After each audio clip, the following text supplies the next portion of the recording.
Oubliez l'image du vieux poète barbu qu'on trouve dans les livres qui prennent la poussière.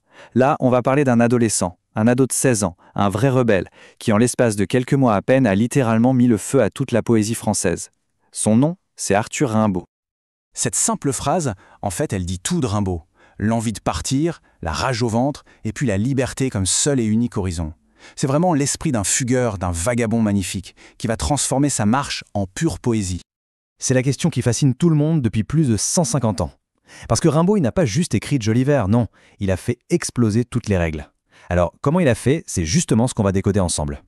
Notre point de départ, notre trésor, ce sont les cahiers de Douai. 22 poèmes griffonnés comme ça pendant ses fugues, alors qu'il n'avait que 16 ans. C'est un peu le journal de bord d'une adolescence en pleine ébullition créative.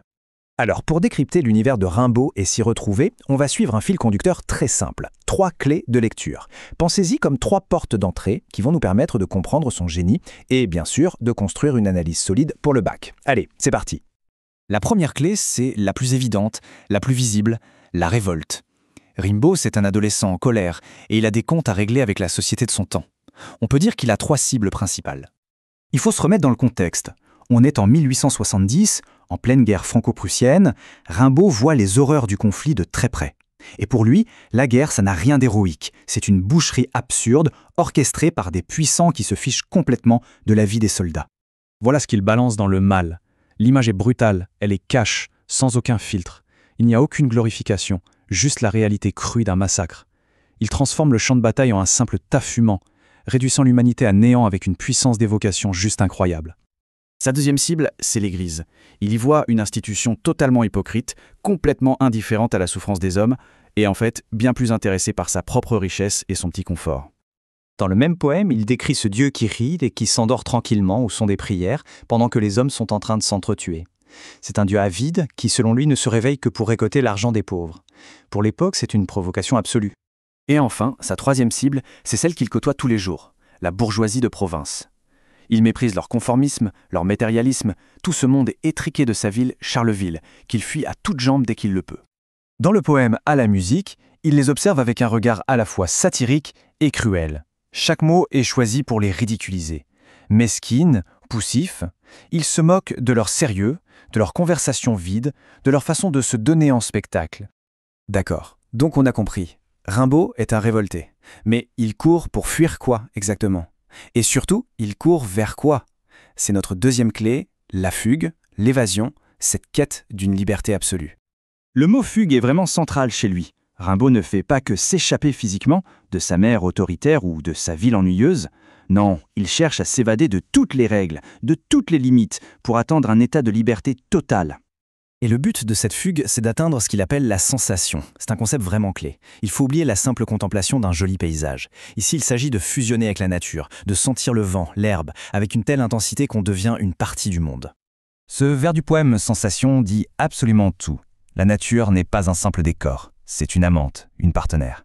C'est dans cette fusion presque amoureuse avec le monde qu'il trouve un bonheur total, loin, très loin des hommes et de leur société. Le poème Ma Bohème illustre ce processus à la perfection. On y voit une progression très claire. D'abord, le départ, la marche. Ensuite, la fusion avec l'univers. Il dort à la belle étoile, son auberge, c'est la constellation de la Grande Ourse. Et enfin, cette expérience physique, sensorielle, fait jaillir la poésie.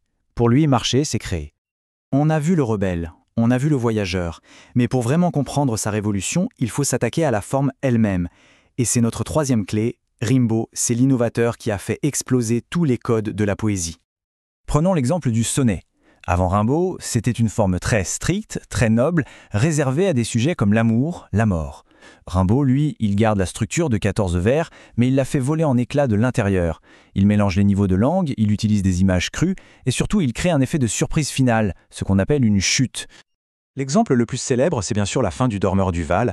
Pendant 13 vers, il nous décrit un jeune soldat qui a l'air de dormir paisiblement dans la nature. C'est une scène idyllique, très douce. Et puis au tout dernier vers, cette phrase terrible qui tombe. Les 2 trous rouges, ce sont les impacts de balles. Le dormeur est mort. C'est un choc brutal et inoubliable. Pour créer des images aussi puissantes, il utilise une technique qu'il emprunte à un autre grand poète, Baudelaire, la synesthésie. L'idée est simple en fait, mélanger les sens. Chez Rimbaud, un parfum peut avoir une couleur, une voyelle peut avoir un son. C'est sa manière de nous faire ressentir le monde avec une intensité décuplée à travers tous nos sens en même temps. Alors, récapitulons tout ça. Si on doit garder l'essentiel de Rimbaud pour une analyse, par exemple pour le bac, voici la petite fiche mémo à avoir absolument en tête. On a donc ces 3 facettes qui sont totalement indissociables. Premièrement, le rebelle, celui qui dit non à la société. Deuxièmement, le voyageur, qui cherche dans la fugue une nouvelle façon d'être au monde. Et troisièmement, l'innovateur, qui réinvente le langage poétique pour pouvoir exprimer tout ça. Avec ces 3 clés, on peut analyser n'importe quel poème des cahiers de Douai. Et on termine sur cette question. Parce que l'histoire de Rimbaud, c'est quand même celle d'un adolescent surdoué et insoumis, qui, en séchant les cours pour aller vagabonder, a écrit certaines des plus belles pages de notre littérature. C'est peut-être ça, finalement, son plus grand acte de rébellion, transformer sa propre vie en poésie.